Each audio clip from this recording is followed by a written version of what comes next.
Hello, I'm Riri Riza. I'm the director of the film Rangga Cinta, produced by Miles Films from Indonesia. Okay, first question to touch to the whole story from the beginning. I have not seen the original film, so can you tell me a bit about it and why it is considered a landmark in Indonesian cinema history? Yeah, the film Rangga Cinta is based to a film that we produced back in 2001, released in 2002, called Ada Apa Dengan Cinta, What's with Love. During that time, the Indonesian film industry was in a very just end its first phase of crisis because the production was very little, the trust of the audience is also very little. But the film then made very well in the box office that time. It also get the attention in the recently established Indonesian National Film Award. We got the Best Director, Best Actor, and Best Actress Award, Best Music Award for the film. And then somehow the film become like a classic high school story film that is always revisited by its fans, from time to time.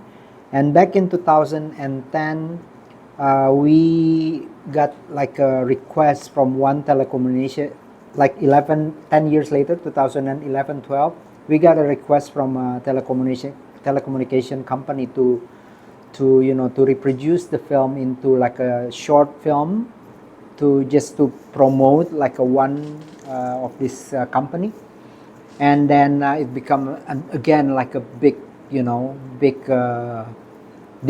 big talk among among the people. Nicholas Saputra, the one who played Rangga, main character in the Ada Apa Dengan Cinta, become like a big actor. He started to act in my next film after Ada Apa Dengan Cinta. He acted in a film called Gi, which is based on the life of student political activists back in the 50s and the 60s. The film was shown in some international film festival, also in Busan, in Tokyo, in Vancouver, London, Rotterdam. And then again, we worked together in a film called 3 Days to Forever in 2006. And then after that, he started to act in so many films and become, like a national heartthrob. And also the main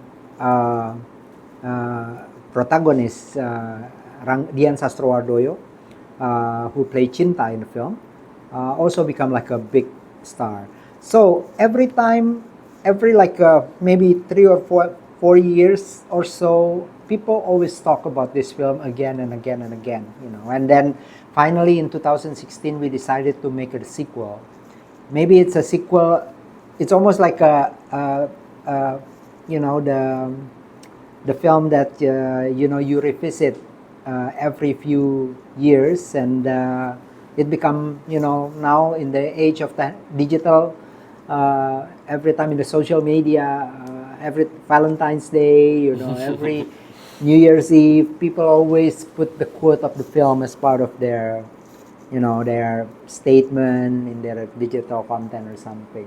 So yeah, I think pop culture in Indonesia emerging in early 2000, and that is also the end of the era of Suharto, President Suharto, the one who lead Indonesia for 30 years. So it's the energy of new cinema this film is very much, the original film is very much part of that spirit. Yeah. So what inspired you to revisit it once more to create a new version? Yeah, it's basically we thought the film is something that landmark also our career as filmmaker. Me and my producer Mira Lesmana, Our company this year is celebrating our 30th years, just like Busan. And yeah, we thought this is a film. I mean, we started to talk about this idea during the pandemic, 2021. We want to do like the maybe we can work together with one of the digital platform and produce like a series of Ada Apa Dengan Cinta with a musical approach. But in the end, we thought we still very much stick to feature film because we thought it can be there are a lot more possibility to film in a big screen. So we decided to do it. It's a musical has been very have a very special place in our hearts as a filmmaker. We my very first film back in 2000, year 2000 was also a musical. I did a musical also 2 years ago, released in Indonesia, and it was very successful. And we thought this is maybe something that worth revisit because also Indonesia now again going through like what we thought is somehow the democracy is also again challenged, and maybe if we make this film now for the younger generation, the group called Gen Z, we can actually have something to give impact to them because it's a very beautiful boy meet girl story that anyone can relate to. But there is also a slight political aspect in the film with the boy's father. So why did you choose to include that in the movie? Yeah, I think exactly what I'm saying as before. Like Indonesia is facing a challenge. Back in 1994, there's a ban of a magazine, which is like one of our biggest, like a social political magazine that everybody relied to. 1994 it happened, and last year actually there are lots of terror for journalists. There are lots of threat to political activists, student activists, and the story of the father of the main character in the film is something that somehow can be relevant again to be told today with some twist, because even though the film is actually set in 2001, the setting of the story, but I think you can feel, I mean, if you're Indonesian, you can feel that the time in the film is actually the time that we are living now. And that is something very important, I think, about this story, about this film, to be released nowadays. Yeah. And Nicholas Saputra is co-producer this time. So how did you feel watching someone else play this role of his? I think Mira is a strategy of involving him with the main duty. I mean, we work with him. We are good friends. We talk about film all the time with him. One most important responsibilities is to help us casting Rangga and Cinta. Because I think we need his opinion because he has the sensibility, he's been playing the character, Nicholas, very much identical with the character Rangga. So if there is somebody responsible to choose the new Rangga, it should be him. That's our idea. But I think also he helped us shaping the script. See closely the editing process, for example. That's needed. An actor always have like a very good sense to or point of view to see how this storytelling and emotion and tonality of the film. Yeah. So that's why he's here. Okay. And the film also references Indonesian literature and poetry. Can you tell me a bit about that? It's relatively unknown to the rest of the world, I guess. Yeah, I think Indonesian, we have we have like a more than 400 different language from the whole, ethnicity that's there, but we have one national language that we decided since 19 in the 20s. So everybody who came from different ethnicities is actually decided to express themselves with one national language, and the history of literature in Indonesia is very strong. It's almost part of the how the country is shaped up since the 20s, the 30s, the independence in the 40s, 50s, and the rest of the time. So I think cinema can be a very important element for us to introduce to the younger generation, and I hope, audience everywhere, that we have like a tradition and history of literature. Nowadays, in the time of digital media, social media, interestingly, people started to publish more books too in Indonesia, and we started to also acknowledge our literature canon, with writers like Pramudia Nantatur, Hairil Anwar, Mohtar Lubis. More and more filmmakers also adapting literature.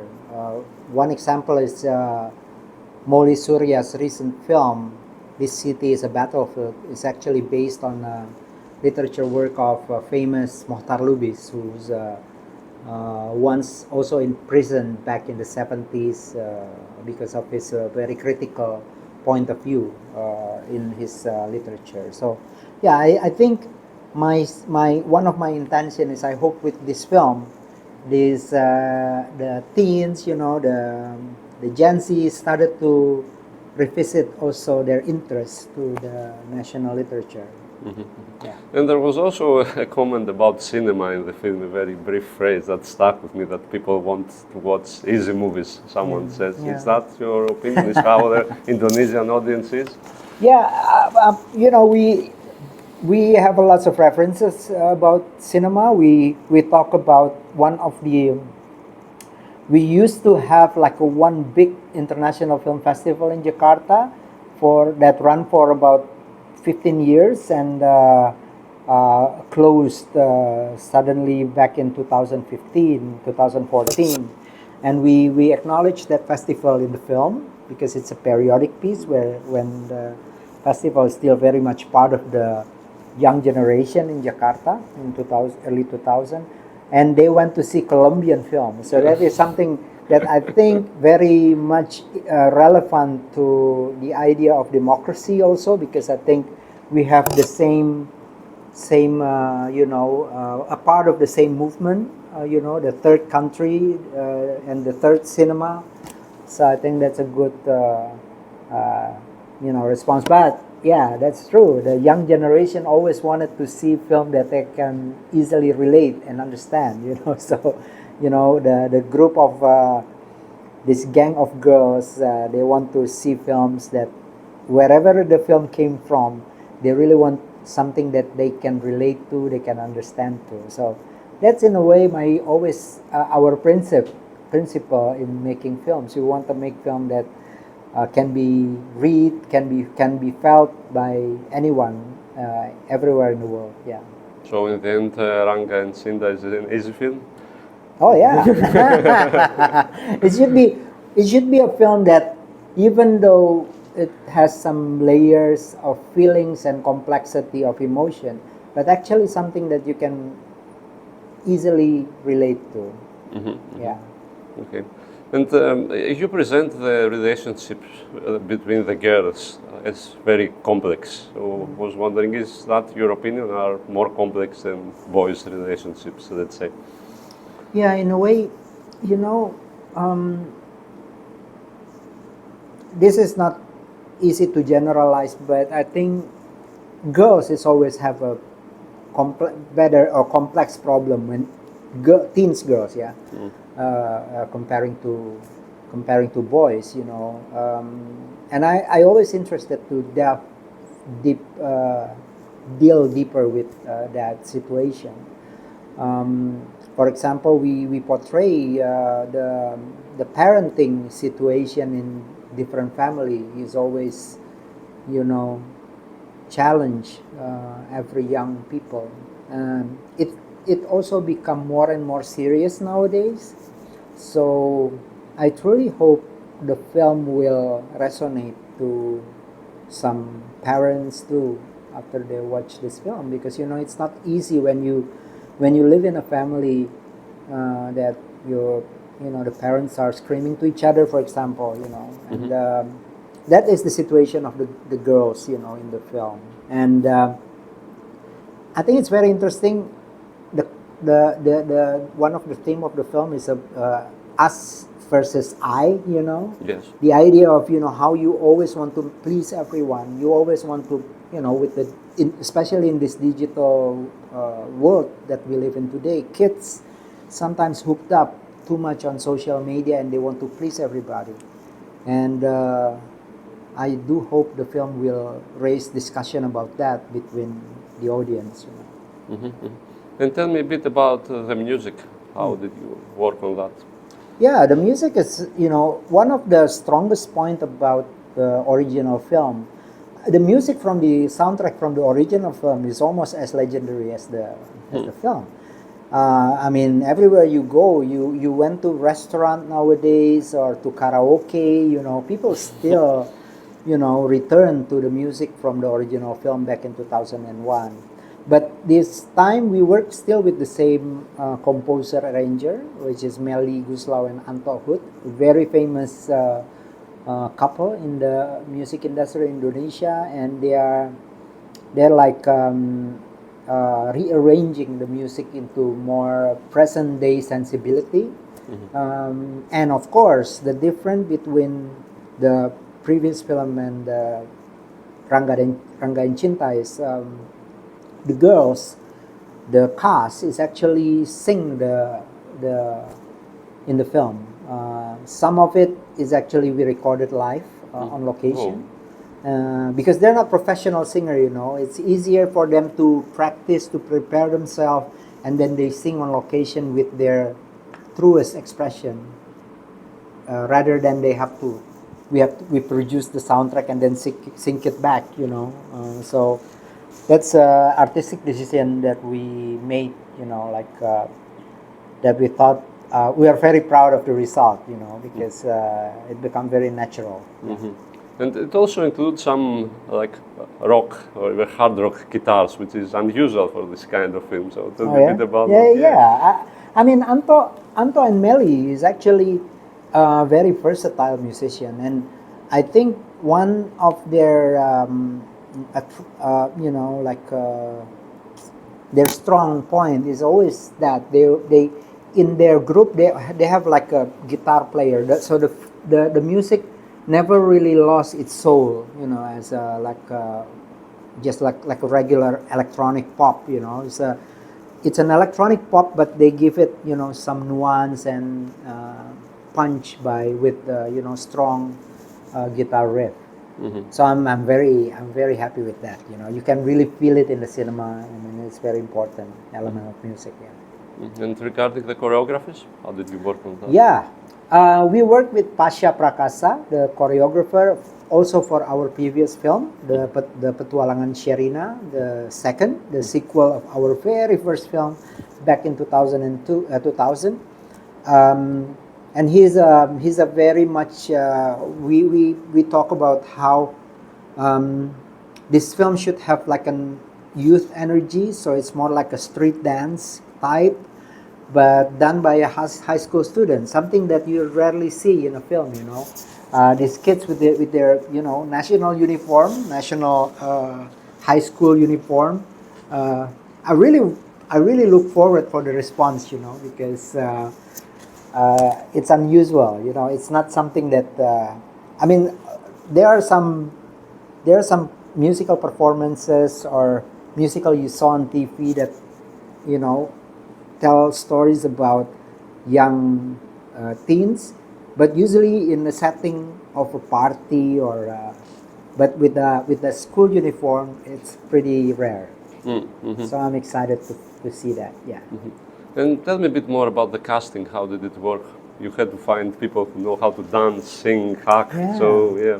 It's a long preparation for the performers because during the audition, the casting, we already set some criteria that they should qualify for singing and also have a very comfortable in performance. So that's the basic criteria. So it's a very long casting process. It's almost like 4 months until we finally can decide few groups of cast before we did our final decision. And then after that we did like almost 3 months of preparation. Like first they have to prepare their voice,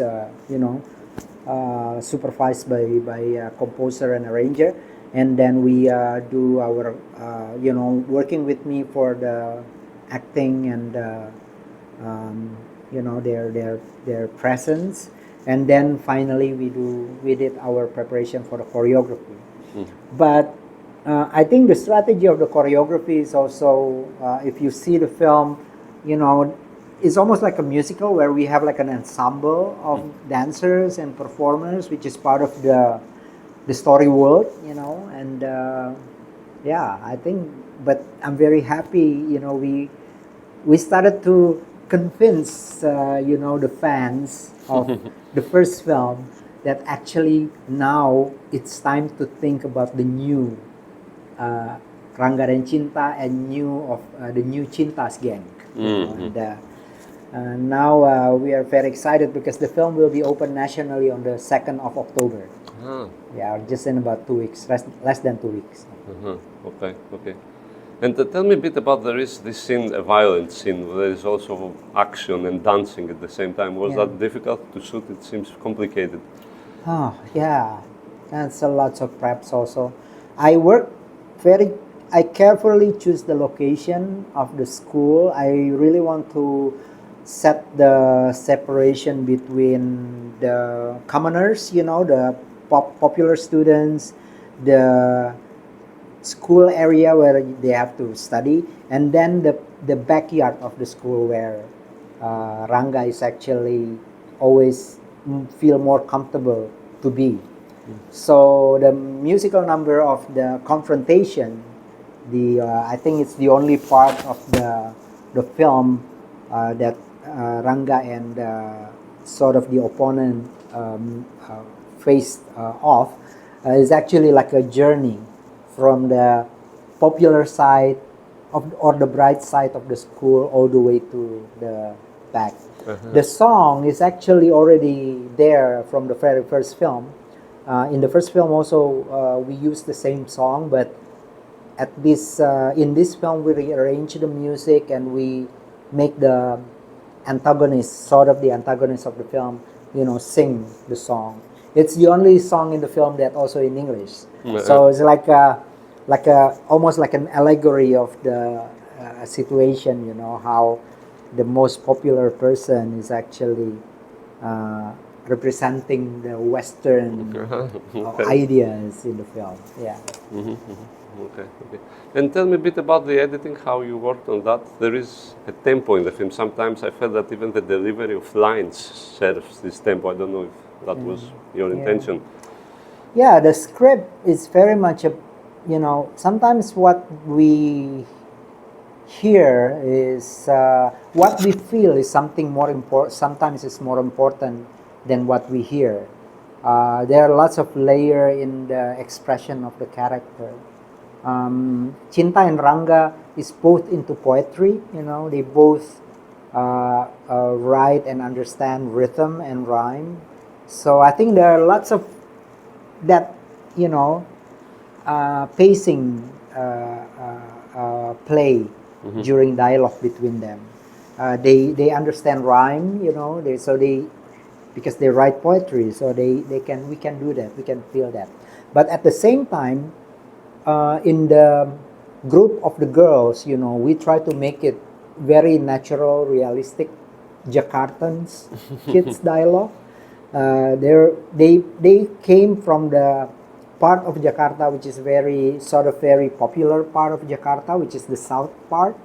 So this is the dialogue for the girls is actually based on our research on the present trend of the kids in the southern part of Jakarta, and then it crashed when they meet with this Rangga guy who doesn't really care about the slang and the lingo of the trendy city part. He stick with the classical Indonesian way of talking, which is very formal, very polite, um, and very grammatically calculated words. Yeah. Okay, okay.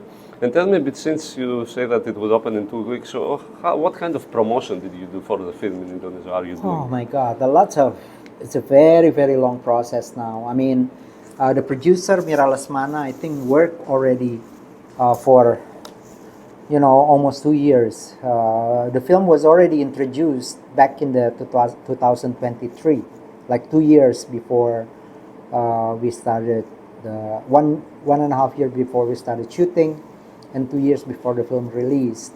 And for example, we have stages of introduction of the film. We introduce the title. We introduce the cast very, very carefully, because we not many people can accept that their hero Rangga will be replaced, by somebody else. So we have to prepare that. And during the shooting of the film, for example, we close the set. Nobody can, post anything in social media until the day we actually introduce the character with special video, in the social media, and it has a very good response. We use a lot of digital campaign. It's a big campaign strategy on digital, but also we involve, for example, we're going to perform in a music concert. We work together with high schools, lots of high school during their offline music festivals. That's and it happens in for example, I think around 9 months prior to the film release. Yeah. Okay.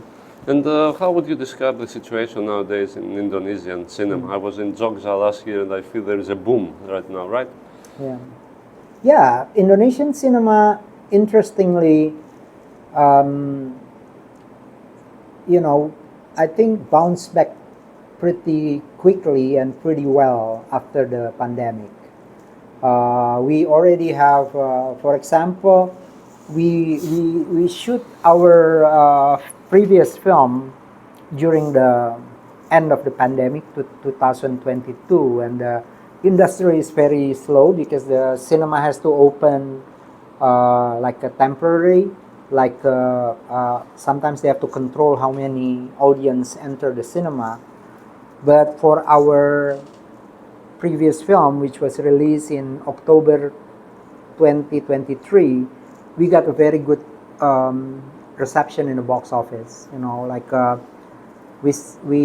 film was seen by around 2.5 million people in the local cinema, and like 3 months after, there's a film that actually seen by 10 million audience. Wow. And then another film, an animation, a family animation film, released in July this year, and also made almost 10 million audience. So there are lots of success story. Of course, there are still some challenges. For example, because we usually have like a very popular horror film as a genre, horror or horror comedy or comedy, which is lead in the box office. Nowadays, the paradigm is a little bit shifting. So people still try to carefully uh, decide which film they want to do. I think in a way, in Indonesia, the phenomenon of challenge from the digital platform, for example, is not really changing the cinema culture, cinema going culture. And I hope Even though I heard there are no big success, box office success for the past 3 months. Everything is very slow. So we hope, we really truly hope that Rangga and Cinta will be something of a success this October. Well, I guess, okay, this is a bit too early since you're just premiering the movie, but I was wondering if you also have some future projects working. I'm sure you always have a couple, right? Yeah. I'm actually started to develop the script for my next film. The title is Cops. It was in a Hong Kong Asia Film Forum back in 2022, and we attend a TCCP in Taipei and also in Udine for the Asian project market just this July, and we hope that it can be produced sometime. It can be in production sometime in the end of 2026. Okay. Well, I guess that's it. Thank you very much for your time. Thank you, Vanos.